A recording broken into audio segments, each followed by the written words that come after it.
Jakuba mbufunze ddala kisooka nebaza media houses zonna abakoze omulimu ogw'okujja ekifaananyi ekyenguudo zaffe bwe zifaanana omulimu mugukoze mu news bulletin zammwe mu programs ez'enjawulo n'abali mu social media n'abali everywhere ekintu ne kikwata omuliro eddoboozi eribadde eryaffe abatono ne mulisitula eggwanga ne lyongera okuliraba nti Kampala afuuse empompogoma ng'ezettanda nti avunze.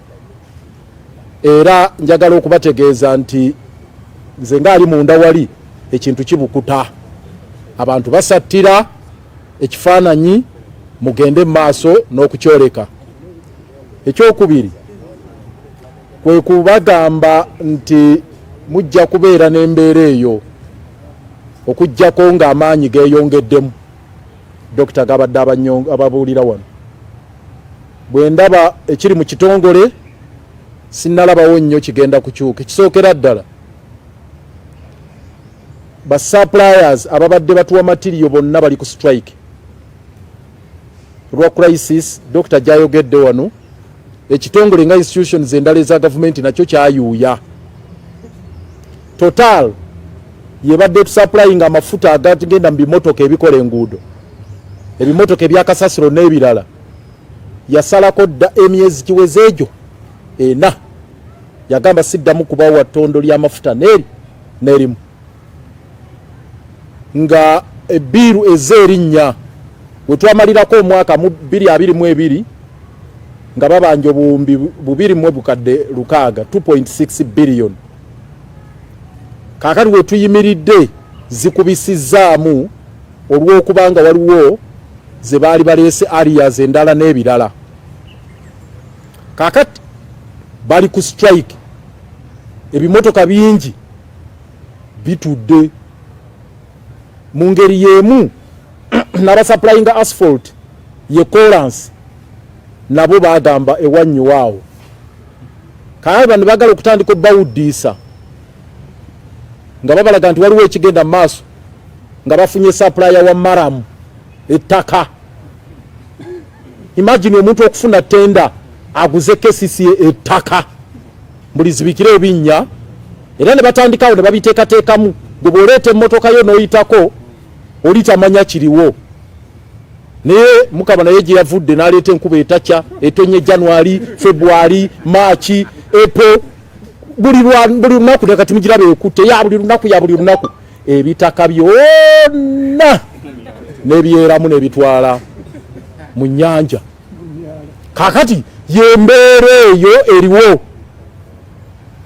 Twali ekitongole bakigamba kijja kufuna ngo obuwumbi 78 buli mwaka okuzibikira ebinnya n'okukola ku myala.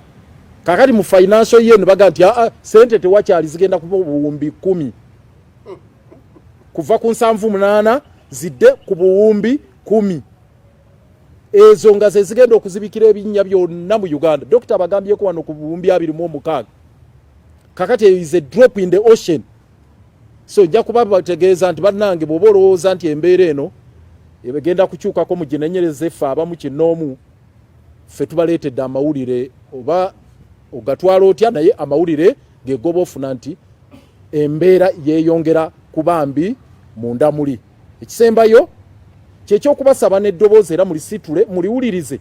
Abamu bwe tubannyonnyola nti waliwo cartels ezitwala ensimbi zino ate ne mutusojja ku luwonzi. Twabagamba wano ng'omwaka gutandika nti waliwo cartels eziri mu gavumenti eyawakati ne wano mu kitongole waliwo akatabalika kamu akazze nga kano twakewoze mu Africa Development Bank ziri $288 million. Ne bagamba nti zigenda kukola kilomita 69 ne batematema nga buli kilomita egenda kumalawo obuwumbi 15. Ne tukuba enduulu ne tubagamba bannange ffe tetugenda kuba mu mbeera eno ng'ey'amabaati bamale gagabana tulyoke tujje tubagambe nti bagagabana. Tubagamba ensimbi bwe ziri zazze naye waliwo ensega ezeetegese okuzigabana nga baliyimba nti buli kilomita egenda kumalawo biliyoni 15. Ngeze ensimbi bazireeta mu kitongole ziddeyo era twababulira nti cartels ziri mu government ya wakati eno mu kitongole baleetayo bulesi nga conduit kuziyisirizaamu ziddeyo bazegabanye ne bannaabwe wano bakyofa togabye ne ttiimu yaabwe mu kitongole. Kakati embeera eyo abamu ne mutitunuulira ng'ey'omuniino ate ne batandika olutalo nabo. Kakati nze omuganda agamba nti eryokanga n'etonnya era yatonye ne tubagamba nti kye tubagamba bulijjo kiikino. Kakati kiri gy'oli nyina okulowooza nti ng'oggyeko media kye yakoze okulaga ekifaananyi ekyo ne lwaki agitation y'amaanyi outcry y'amaanyi nti eno equalizer ne bamayika nabo balaajana era nze bangi abankubira bamayika nga ngamba mukamanga mulungi bamayika nga nabo ebinnya bibakola ki bibakuba n'abali mu gavumenti bangi bibakuba buli omu bimukuba. Kakati buli omu ene embeere mukwatako si ya mwavu yekka n'abali mu gavumenti bibakuba. So tubasaba nti embeere eno tugizingire wamu tugirwanyisirize wamu nga temutufudde kiiso kya mbuzi. So ye message eyo gye njagadde okutangazaamu bw'ababuulidde ku crisis eno. Just briefly, I must extend my sincere gratitude to the media. We thank you very much for highlighting the crisis in Kampala, rather, the broken down infrastructure in Kampala. You have put Kampala in a spotlight. Not only Kampala, by the way, it's countrywide. The crisis is countrywide. The broken infrastructure. I thank the media for that noble duty, noble cause you have championed. I thank you very, very much because we monitor everywhere in the mainstream and the social media. Everybody is agitated. People are crying out. And I must applaud, there is one Ugandan who came up with the idea of running an exhibition, running an exhibition about potholes in Kampala. We thank you very, very much, particularly those of you who have come out to spearhead this particular cause to shine a torch on what is happening in Kampala. But I must bring you, I think, news which will dampen your hopes further, because the situation is not about to get any better. Why? Because the crisis is deepening, like a doctor has observed here. The crisis is deepening because, one, the institution is broke. The institution of KCC, just like all these other agencies of government, we are not spared the crisis. There is no money, to the extent that actually the suppliers of key materials are on strike. Those who are supposed to supply us with asphalt, they went on strike. Those who are supposed to supply us with fuel, Total in particular, they went on strike. They cut off the supply on account of failure to pay areas. So those areas have been piling up, accumulating year in, year out.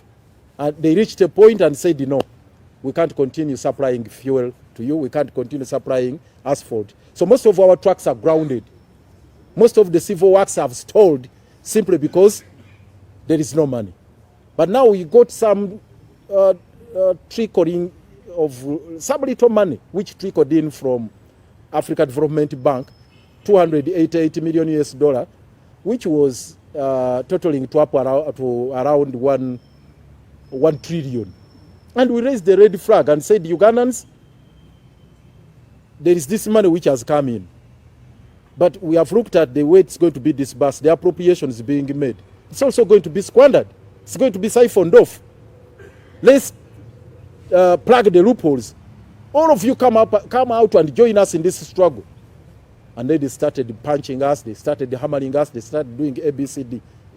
But as we have always told you, they even reached a point of saying, we are not going to give you contracts. For us to even access the actual contracts, they had signed with the contractors who are going to do the civil works. And eventually, they even reached a point of insisting that, look, if we continue like that, they are going to take other drastic measures.